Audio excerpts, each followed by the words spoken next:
Bismillahirrahmanirrahim. Assalamualaikum warahmatullahi wabarakatuh. Alhamdulillahirrabbilalamin.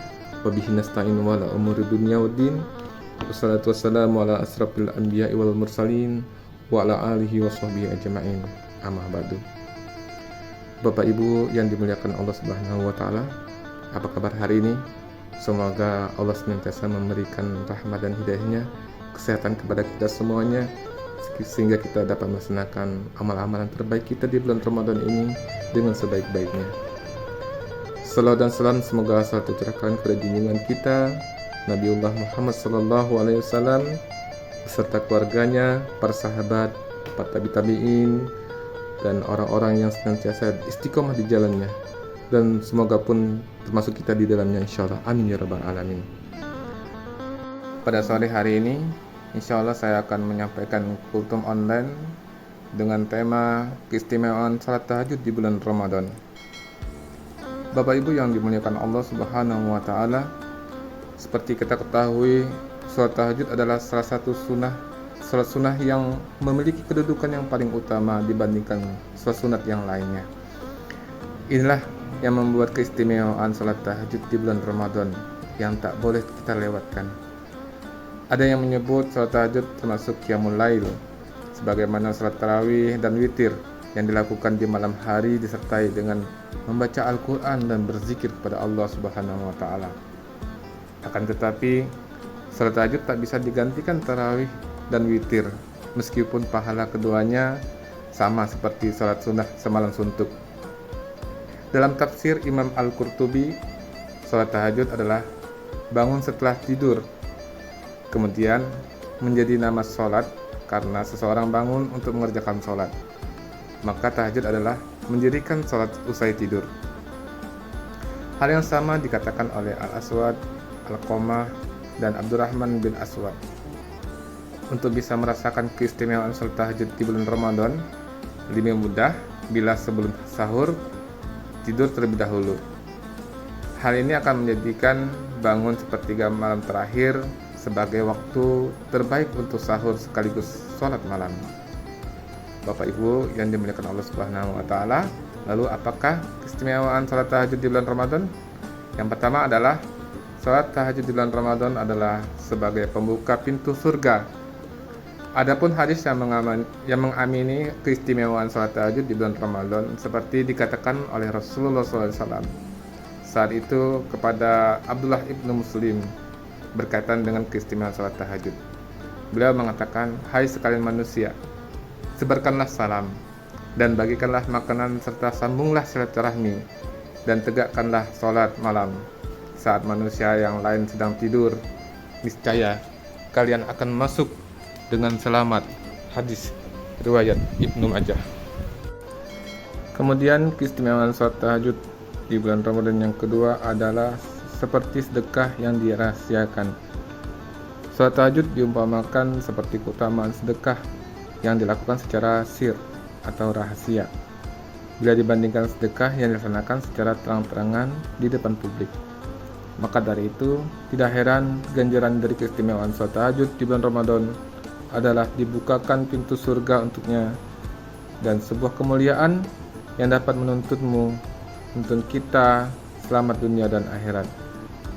Dalam Al-Quran surat Az-Zariyat ayat 15 sampai 18 disebutkan keistimewaan salat tahajud di bulan Ramadan, bahwa orang yang senantiasa melakukan salat tahajud akan mendapatkan ganjaran oleh Allah Subhanahu wa taala ketika kelak sudah berada di akhirat. Berikut arti terjemahan surat Al-Quran surat Az-Zariyat ayat 15 sampai 18. Sesungguhnya orang-orang yang bertakwa berada dalam taman-taman surga dan di mata air seraya mengambil apa yang Allah Subhanahu wa taala berikan kepada mereka. Sebelumnya mereka telah berbuat baik di dunia. Mereka adalah orang-orang yang sedikit tidurnya di waktu malam, dan di akhir malam mereka memohon ampun kepada Allah. Quran surat Az-Zariyat ayat 15-18. Lalu keistimewaan salat tahajud di bulan Ramadan yang ketiga adalah dapat menghapus dosa-dosa yang masa lalu.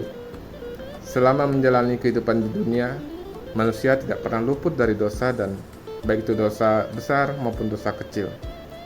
Maka dengan keistimewaan sholat tahajud di bulan Ramadan, ada kesempatan bagi kita untuk menghapus dosa-dosa yang pernah kita lakukan.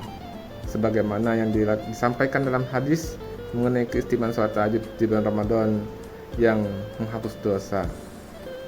Hadisnya berbunyi, lakukanlah sholat malam oleh kalian, karena hal itu merupakan kebiasaan orang-orang soleh sebelum kalian. Ia pun dapat mendekatkan kalian kepada Rabb kalian, menghapus segala kesalahan, dan mencegah dari perbuatan dosa. Hadis riwayat Tirmizi. Setelah mengerjakan salat malam atau tahajud di bulan Ramadan, ungkapkanlah berdoa kepada Allah, memohon ampun atas dosa-dosa yang pernah diperbuat selama ini. Berdoa hingga menangis, mengakui dosa bisa membuat kita menjadi tenang, karena pada saat itu Allah Subhanahu wa Ta'ala berada sangat dekat dengan kita. Bapak Ibu yang dimuliakan Allah Subhanahu wa Ta'ala, lalu keistimewaan sholat tahajud di bulan Ramadan yang keempat adalah mendapatkan kedudukan yang terpuji. Orang-orang yang melaksanakan ibadah sholat tahajud di bulan Ramadan akan mendapatkan keistimewaan sebagaimana yang tercantum dalam Al-Quran surat Al-Isra ayat 79 yang artinya, dan pada sebagian malam hari bertahajudlah kamu sebagai suatu ibadah tambahan bagimu. Mudah-mudahan Tuhanmu mengangkat kamu ke tempat yang terpuji. Quran surat Al-Isra ayat 79. Tidak hanya mendapatkan kedudukan yang terpuji di akhir kelak, keistimewaan sholat tahajud di bulan Ramadan akan membuat orang-orang selama hidupnya kedudukannya terpuji akan didapatkan pula di dunia. Dan ketahuilah, kata Rasulullah, bahwa kemuliaan dan kewibawaan seorang muslim mukmin itu ada pada salat malamnya. Hadis riwayat Hakim dan Hasan. Kemudian keistimewaan salat tahajud yang selanjutnya adalah doa kita yang kita panjatkan kepada Allah Subhanahu wa Ta'ala, itu akan selalu dijabah dari Allah Subhanahu wa Ta'ala. Apalagi bila seorang melaksanakan di waktu utamanya, yaitu di sepertiga malam terakhir. Keistimewaan sholat tahajud di bulan Ramadan ini bisa didapatkan setelah sahur di bulan Ramadan. Penegas dari keistimewaan sholat tahajud di bulan Ramadan atas segala doa yang dikabulkan tercantum dalam hadis berikut. Rabb kita Tabarakallah wa Ta'ala turun setiap malam ke langit dunia ketika masih tersisa di sepertiga malam terakhir. Lalu dia berfirman, barang siapa yang memohon ampun kepadaku, niscaya aku ampuninya, aku akan mengampuninya. Barang siapa yang memohon kepadaku, niscaya aku akan memberinya. Dan barang siapa yang berdoa kepadaku, niscaya aku akan mengabulkannya. Hadis riwayat Bukhari. Bapak Ibu yang dimuliakan Allah Subhanahu wa Ta'ala, dalam hidup manusia pasti memiliki hajat atau keinginan atau berharap dapat direalisasikan. Nah, dengan keistimewaan sholat tahajud di bulan Ramadan ini adalah satu dari banyak ikhtiar kita yang dapat kita lakukan. Berdoa dan utarakan semua keinginan pada Allah Subhanahu wa Ta'ala. Niscaya Allah akan mendengarkan dan mengabulkan, insyaallah. Amin. Kemudian keistimewaan sholat tahajud yang keenam yang terakhir adalah termasuk sunnah yang paling utama. Di antara sholat sunat lain, sholat tahajud merupakan sholat sunnah yang paling utama. Sholat yang disebut dengan Qiyamul Lail menjadi sholat sunat yang paling utama. Penjelasan mengenai keistimewaan sholat tahajud di bulan Ramadan ini sesuai dengan sabda Nabi Muhammad SAW yang artinya, sholat yang paling utama adalah sholat fardu. Sholat yang paling utama setelah sholat fardu adalah sholat malam. Hadis riwayat An-Nasa'i. Sholat tahajud merupakan kebiasaan orang-orang soleh. Tentunya orang-orang soleh tersebut mengetahui bagaimana cara sholat tahajud dan manfaatnya bagi mereka. Inilah keistimewaan sholat tahajud di bulan Ramadan sebagaimana rahasia kesolehan yang sesungguhnya. Hadis Nabi Muhammad mengatakan, biasakanlah dirimu untuk sholat malam, karena hal itu tradisi orang-orang soleh sebelummu. Mendekatkan diri kepada Allah, menghapus dosa, menolak penyakit, dan mencegah dari perbuatan dosa. Hadis riwayat Ahmad. Bapak Ibu yang dimuliakan Allah Subhanahu wa Ta'ala, demikianlah kultum singkat yang saya sampaikan pada kesempatan kali ini. Mudah-mudahan ada manfaatnya. Saya mohon maaf atas segala kesalahan. Assalamualaikum warahmatullahi wabarakatuh.